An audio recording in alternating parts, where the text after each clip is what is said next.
Hay momentos en la vida en que uno puede llegar a sentirse como una marioneta, como si unos hilos invisibles estuvieran dictando cada movimiento. Bueno, hoy, basándonos en el influyente trabajo de la doctora Harriet Raker, vamos a desentrañar la anatomía de la manipulación. Y lo que es más importante, vamos a ver cómo cortar esos hilos. Es una sensación bastante inquietante, ¿no? Y lamentablemente es muy común. Esa percepción de que las decisiones que se toman no son del todo propias, como si se estuviera caminando constantemente sobre cáscaras de huevo solo para mantener la paz o para conseguir la aprobación de alguien. Este no es un caso hipotético, ¿eh? Es un caso real del libro de la doctora Raker. Se trata de Francine, una agente inmobiliaria que fue totalmente engañada por un colega, Arne, con la promesa de una sociedad súper lucrativa.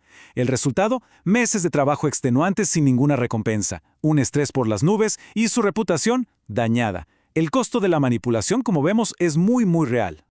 A ver, aquí está el punto clave. No toda influencia es manipulación. La cosa se pone fea cuando esa influencia se vuelve explotadora, unilateral, es decir, cuando las necesidades de una persona se satisfacen a costa de la otra. Ahí es cuando se cruza la línea. Bueno, ahora vamos a meternos de lleno en el mecanismo. La manipulación no es algo que simplemente sucede en el aire. Los manipuladores, de hecho, son expertos en detectar y presionar ciertos botones internos que hacen que una persona sea más susceptible. Entender estos puntos vulnerables es sin duda el primer paso para poder construir una defensa. Y este es quizás el botón más grande y brillante de todos. La doctora Raker lo llama la enfermedad de complacer. Se trata de esa necesidad abrumadora de ser visto como alguien agradable a toda costa.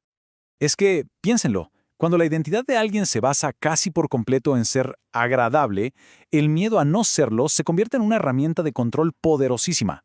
Un manipulador puede usar la culpa o un falso sentido de obligación para que la persona haga exactamente lo que quiere, porque claro, cuestionar al otro no sería un gesto agradable.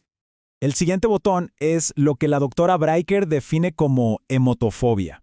Es básicamente un miedo muy intenso a la confrontación y a la ira. Si una persona le tiene pánico al conflicto por encima de todo, un manipulador ni siquiera tiene que gritar. Para nada, solo tiene que insinuar la posibilidad de enojo, quizá levantar un poquito la voz y listo. La otra persona cederá inmediatamente solo para evitar esa sensación tan desagradable de la confrontación. Y finalmente tenemos lo que se conoce como el yo desvanecido. Esto se refiere a una falta de un sentido claro de la propia identidad. A ver, cuando no existe un sentido fuerte de quién es uno, de los propios valores, de dónde están los límites, pues una persona se vuelve peligrosamente maleable. Es casi como un lienzo en blanco esperando a que alguien más venga a pintar sobre él.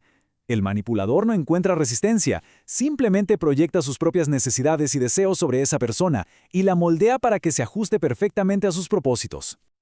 Ok, ya vimos las vulnerabilidades, pero ahora vamos a dar vuelta a la moneda. ¿Qué pasa por la cabeza de un manipulador? Porque créanme, no ven el mundo de la misma manera que los demás. Esto lo ilustra todo perfectamente. Es la diferencia fundamental. Para un manipulador, cada interacción es una competencia. O se gana o se pierde. No hay punto medio. No existe la cooperación o el beneficio mutuo. En cambio, las relaciones sanas se basan en la interdependencia, en la empatía, en el ganar-ganar. Entonces, ¿qué es lo que impulsa este comportamiento? No se trata solo de obtener un beneficio rápido. En el fondo, es una necesidad psicológica profundísima de estar siempre en control, de reafirmar un sentido de superioridad. Pero la clave está en lo que evitan, la autorreflexión. Mirar hacia adentro, confrontar sus propias inseguridades. Eso es algo que amenaza su ego. Por eso, proyectan todo hacia afuera, controlando a otros para no tener que controlarse a sí mismos. Ya exploramos el por qué. Ahora vamos a adentrarnos en el cómo. ¿Cuáles son exactamente las herramientas, las técnicas que componen el manual de juego del manipulador para ejercer control? Esta es una simplificación, pero es poderosísima. Todas las tácticas complejas que vamos a ver ahora se reducen, en el fondo, a esta simple dinámica: la promesa de algo bueno o la amenaza de algo malo, la famosa zanahoria y el garrote. Y lo que pasa es que los manipuladores a menudo usan una especie de escalera de tácticas. Empiezan con las más sutiles y van aumentando la presión si es necesario. Todo se basa en principios básicos del condicionamiento psicológico. Aquí empieza todo, en la fase de luna de miel. El manipulador es encantador, súper atento, colma al objetivo de elogios, de afecto. Esto crea un deseo muy fuerte de aprobación. Y a menudo, estas recompensas se dan de forma intermitente, lo que, al igual que en las apuestas, crea un patrón adictivo del que es difícil salir.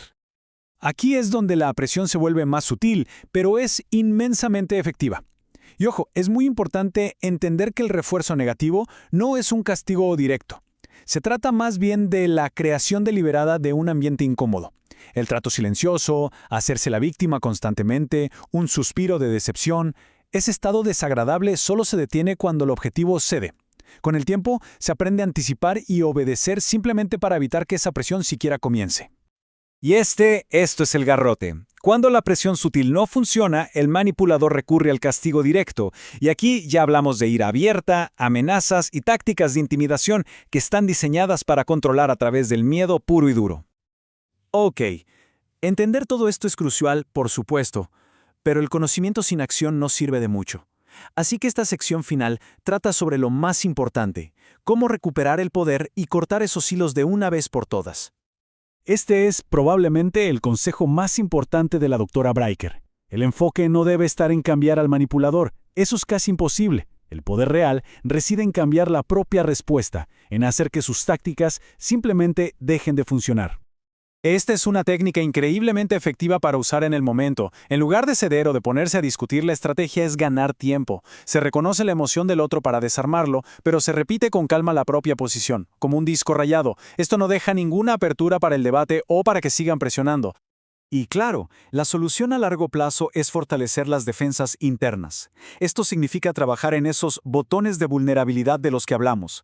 Se trata de entender que sentir ansiedad o culpa es incómodo, sí, pero no es letal. Se pueden tolerar esos sentimientos sin tener que ceder a la manipulación. Y terminamos con esta poderosa reflexión del sabio Hillel. Sirve como un llamado a la acción. La autoprotección no es egoísmo, es una necesidad. Y el momento de empezar a defender el propio bienestar y recuperar el control es ahora mismo.